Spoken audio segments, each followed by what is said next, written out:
E aí, meus amigos? Bom ou não? Esse é um canal de política e aqui a gente comenta política com humor sempre que possível.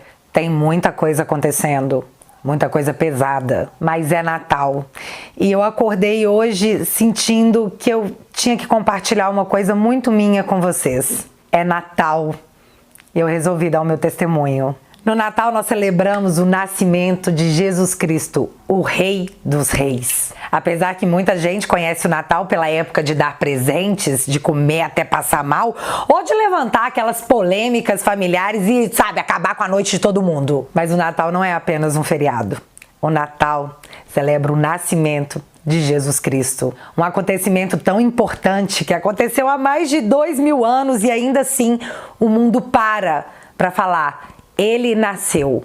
Deus nos enviou seu único filho. Por quê? Para que você fosse salvo. E eu sei que é muito difícil, ainda mais em tempos de internet, onde a gente precisa de um vídeo para poder atestar que aquilo aconteceu, ou a gente precisa de uma testemunha que viu o fato rolar para você acreditar que realmente aquilo foi real. Então eu vim aqui contar para vocês o que foi que aconteceu comigo. Eu vim ser a sua testemunha. A maioria das pessoas que me acompanham aqui no canal sabe que eu tenho um filho que tem asma crônica. É muito normal a gente passar por episódios de crise todos os meses. Isso sempre acontece. Mas em maio desse ano foi diferente. O meu filho teve uma crise igual ele nunca tinha tido, de fazer o suor ser frio, ser gelado, do medo paralisar. Quando eu me dei conta do que estava acontecendo, realmente, que não era uma crise comum, era assim que ele estava. Ai, Carol. Eu fiz uma dose de Aerolin tem meia hora.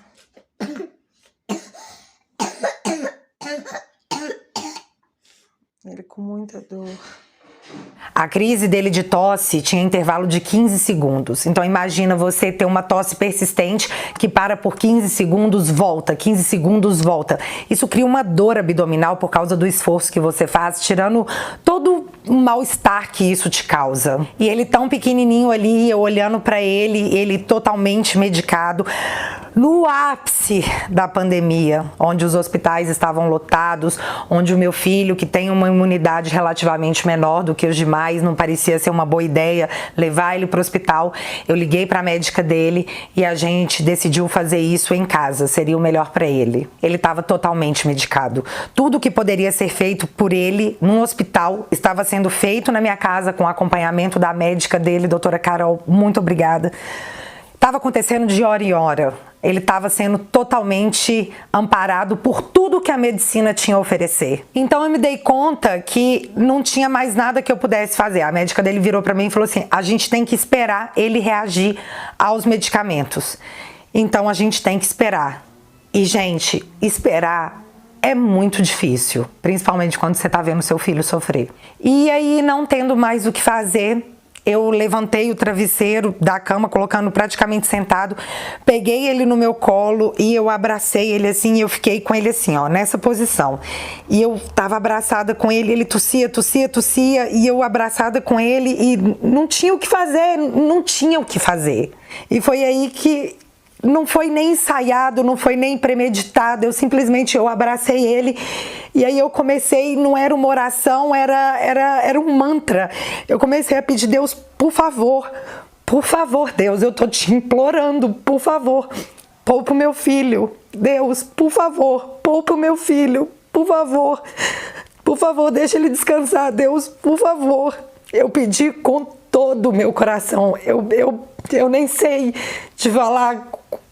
Eu não sei te falar o que foi que aconteceu ali. Eu simplesmente me apeguei na única coisa que eu tinha para me apegar. E foi aí que ele estava no meu peito, eu abraçada, e aquele som perturbador na minha cabeça, que não saía, aquele som horrível na minha cabeça, e a gente abraçado, meu marido no pé da cama olhando pra gente, porque tudo que a gente podia fazer era esperar.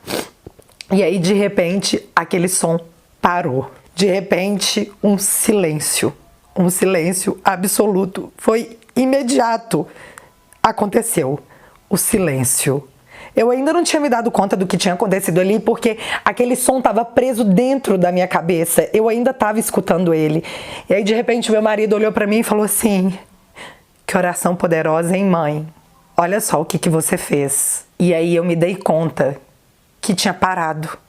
Que do nada ele estava aqui, naquela crise, e eu de olho fechado. Eu não queria nem abrir o olho para ver que aquilo mesmo estava acontecendo, que aquilo tudo era real.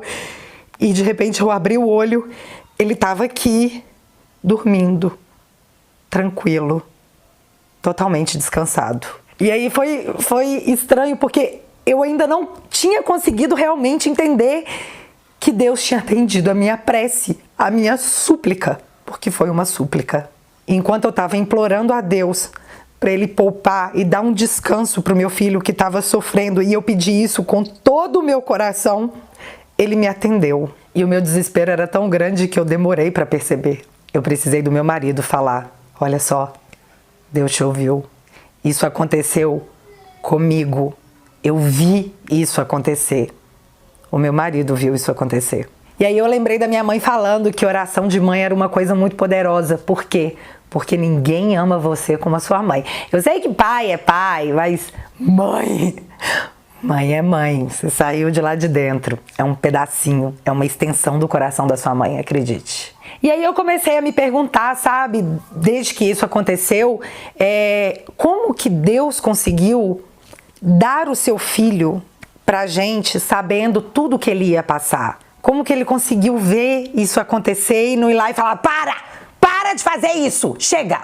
E aí é fácil de entender quando você percebe que não só Jesus é filho de Deus, todos nós somos. Todos nós somos filhos do Senhor, e Ele passou por aquilo. Ele viu o que nós fizemos com o seu filho, porque Ele nos amava. Deus te ama.